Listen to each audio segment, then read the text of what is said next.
But I know that within me, that is in my flesh, this thing that I'm covered with, this thing that I'm wrapped up in. Because the Bible declares that man is a spirit, you got it, that has a soul that lives in a body. I'm just wrapped up in the body.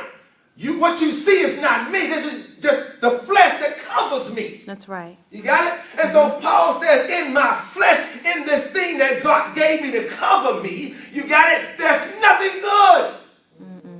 But yet we're allowing this flesh to guide us day after day. We're allowing this flesh to lead us into transgression, into sin. You got it? We have to get to a point, into a place in our lives that flesh no longer rules me. That's right. Amen. You got it? Yes. Yeah, they're always, everything that looks good is not always good. That's the truth.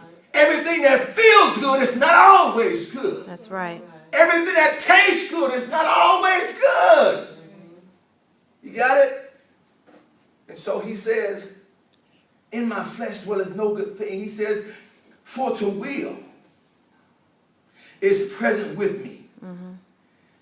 So Paul says, I have a will to do what's right.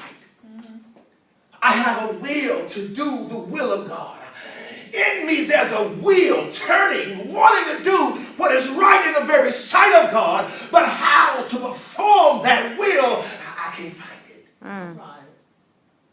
Even though there's a will in me that's turning, there's a will in me wanting to do what is right. He's about how to perform it. I can't find it. I find it not.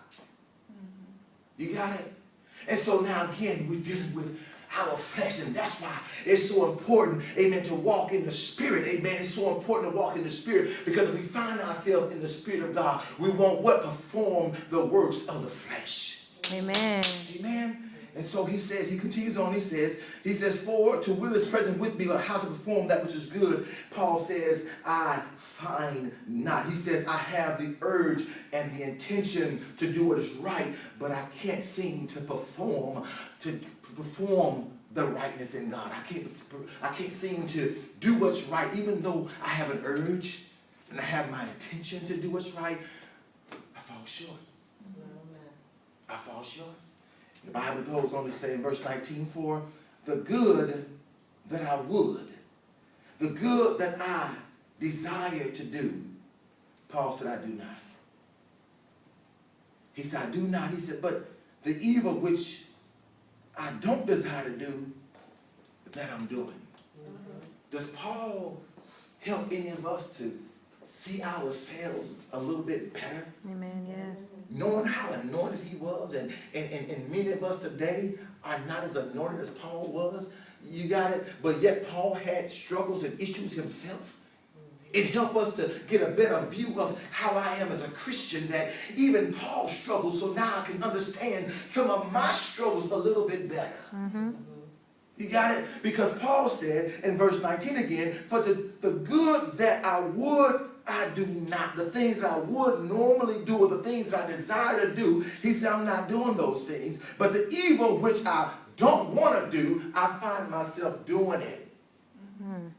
God, I know this is not right, but I'm still giving in to it. I know this is not what you require of me, God, but I'm still giving in to it. I know you're not happy with me, God, but I'm still giving in to it.